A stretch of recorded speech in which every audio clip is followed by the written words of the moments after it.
জাতিৰ পিতা মহাত্মা গান্ধীয়ে কৈছিলে an eye for an eye makes the whole world blind. আৰু এটা ফেমাছ কোট আছে, কোনোবা এখন মুভিত দেখিছিলোঁ মেবি। সেই কোটটো এনেকুৱা ধৰণৰ আছিল যে if U kill A killer the total number of killers in the world remains the same. Interesting আৰু ডিপ ফিলচফিকেল ডিবেট ষ্টাৰ্ট কৰিব পৰা ধৰণৰ নহয়নে বাৰু? আপুনি চাগে ভাবিছে মই এইবোৰ কিয় কৈ আছোঁ। ৰিচেণ্টলি ছ'চিয়েল মিডিয়াত যিবোৰ ট্ৰেণ্ড ষ্টাৰ্ট হৈছে সেইবোৰ দেখি মোৰ এই দুইটা কোট প্ৰায়ে মনলৈ আহি থাকে। যিসকলে এই কোট দুটাৰ অৰ্থটো বুজি পাইছে তেওঁলোকে ভিডিঅ'টো কণ্টিনিউ কৰিব পাৰে, আৰু যিসকলে বুজি পোৱা নাই তেওঁলোকক কৈছোঁ এবাৰ ভিডিঅ'টো পজ কৰি গুগল নাইবা ChatGPT ইউজ কৰি এই কোট দুটাৰ মিনিং দুটা চাই লওক, তাৰ পাছত ভিডিঅ'টো কণ্টিনিউ কৰিব। যি নহওক, এতিয়া আহিছোঁ মূল বিষয়লৈ। যোৱা কিছুদিন ধৰি ছ'চিয়েল মিডিয়াত কিছুমান বিশেষ ধৰণৰ মানুহৰ কিছুমান বিশেষ মন্তব্য প্ৰকাশ পাই আহিছে। ছ'চাইটিত হোৱা যিকোনো ধৰণৰ ভাল বেয়া বা সৰু ডাঙৰ যিকোনো ঘটনাৰ আলম লৈ তেওঁলোকে এইবোৰ পুৰুষ বনাম মহিলা, তাৰমানে মেন ভাৰ্চেছ ৱমেন, এনেকুৱা ধৰণৰ নেৰেটিভ এটা বনাবলৈ ট্ৰাই কৰে। ছ'চিয়েল মিডিয়াত চলি অহা এটা খুবেই ভাইৰেল টপিক এইটো আজিৰ দিনত। এই মানুহবোৰৰ মতে তেওঁলোক ফেমিনিষ্ট।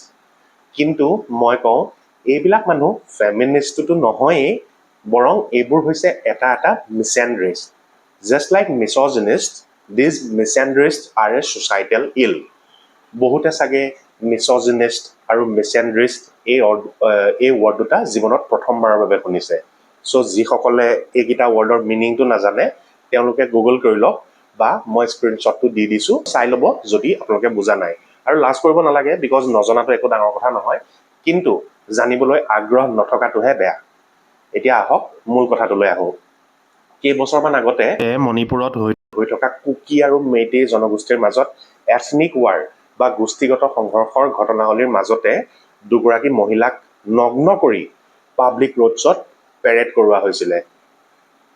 তেতিয়াৰ প্ৰাপ্ত খবৰ অনুসৰি এই মহিলা দুগৰাকী এটা পাৰ্টিকুলাৰ জনগোষ্ঠীৰ আছিলে, যি যুদ্ধসদৃশ পৰিস্থিতিৰ মাজত অপজিট জনগোষ্ঠীটোৰ মানুহৰ হাতত কেপচাৰ হৈছিলে।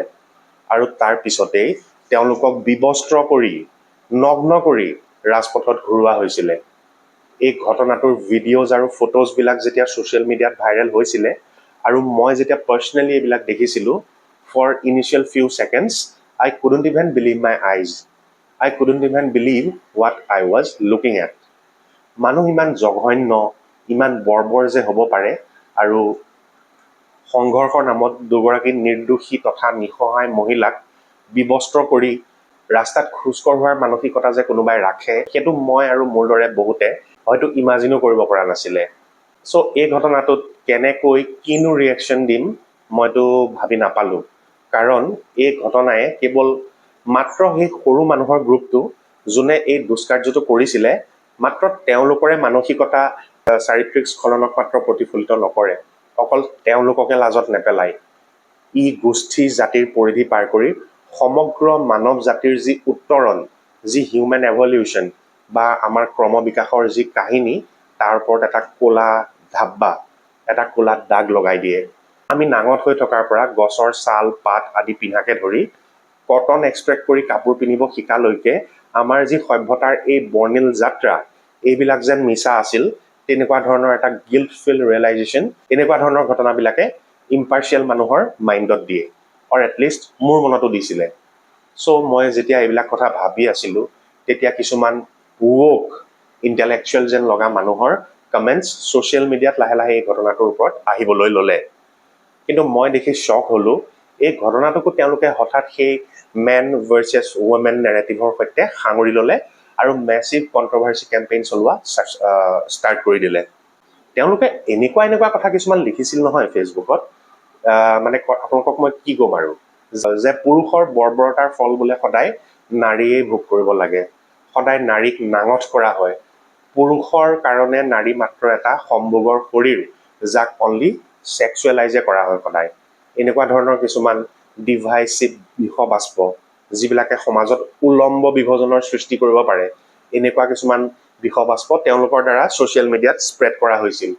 আৰু তেওঁলোকৰ তেওঁলোকৰ খংটো বাৰু স্বাভাৱিক আছিল, মই মানি লৈছোঁ, কাৰণ মোৰো খং উঠিছিল।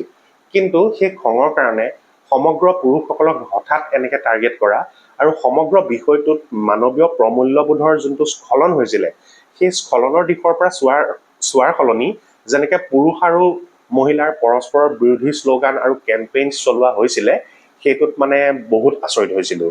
যেতিয়া কোনোবা এজন নিৰ্দিষ্ট জাতি বা ধৰ্মৰ লোকে কৰা কিবা এটা জঘন্য কাম, কিবা এটা দুষ্কাৰ্যৰ বিৰোধিতা কৰিব গৈ গোটেই জাতি বা ধৰ্মটোক মানুহে টাৰ্গেট কৰি লয় ন, সেয়া সাধাৰণ ভাষাত সাম্প্ৰদায়িকতা বুলি কয়, সাম্প্ৰদায়িক বিষবাষ্প বুলি কয়। কিন্তু এইবোৰ মানুহক কি বুলি কোৱা যাব?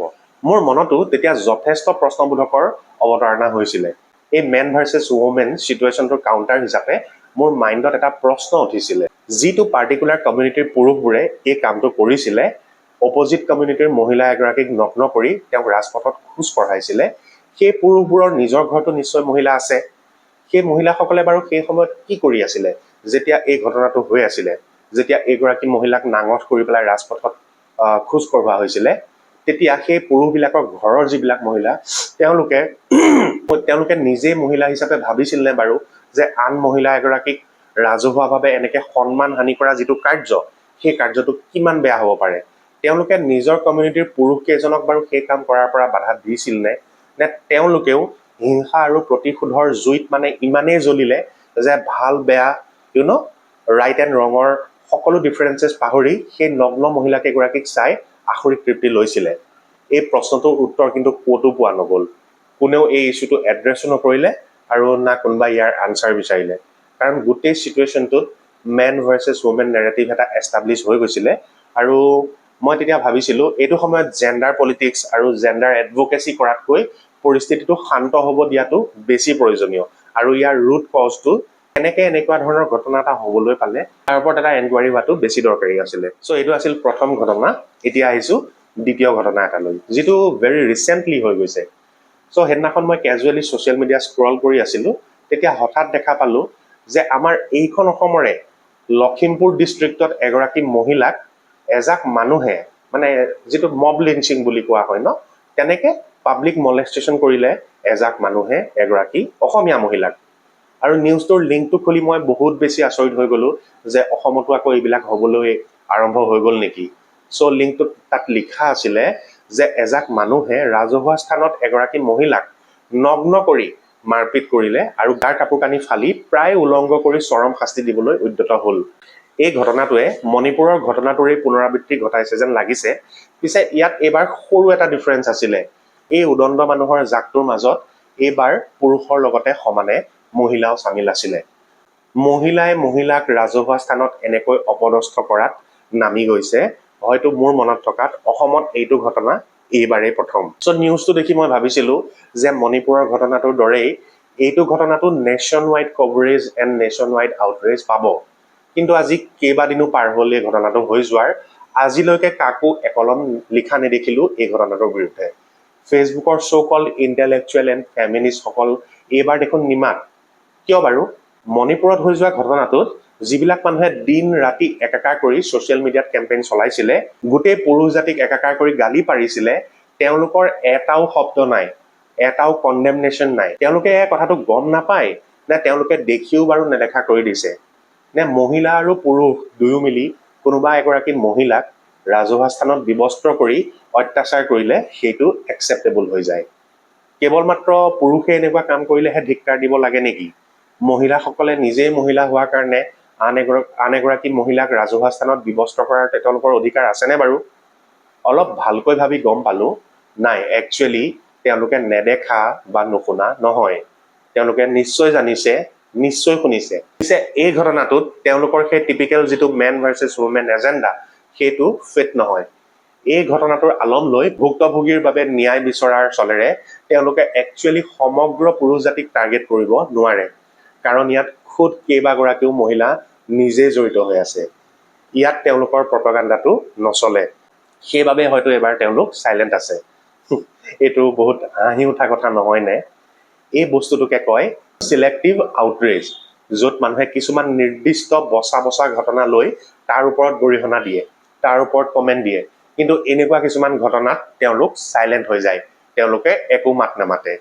চ' মেইনলি যিবোৰ মানুহ মৰেলি কৰাপ্ট হয়, ইণ্টেলেকচুৱেলি কৰাপ্ট হয়, আৰু যাৰ প্ৰত্যেকটো কামৰ পিছত একো একোটা এজেণ্ডা থাকে, সমাজত ছ'চিয়েল ইমবেলেঞ্চ ক্ৰিয়েট কৰি নিজে আৰ্তজনৰ ত্ৰাণকৰ্তাৰ ৰূপত নিজকে প্ৰতিষ্ঠা কৰাৰ যাৰ টেণ্ডেঞ্চি থাকে, যিবিলাক মানুহে এজন অপৰচুনিষ্ট হয়, সিহঁতে সেইবিলাক মানুহেই মেইনলি এনেকুৱা ধৰণৰ কামবিলাক কৰি ফুৰে। ইহঁতে নিজকে ফেমিনিষ্ট বুলি কয়। ইহঁত ফেমিনিষ্ট হোৱাটোতো দূৰৰে কথা, মই ক'ম ইহঁত মানুহৰ শাৰীতো নপৰে।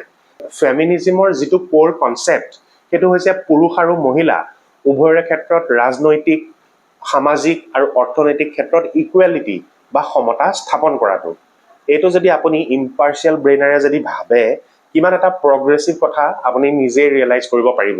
কিন্তু এচাম এই কু অভিপ্ৰায় থকা মানুহে ভাৰতত আহি ফেমিনিজিমৰ মিনিঙে সলাই দিলে।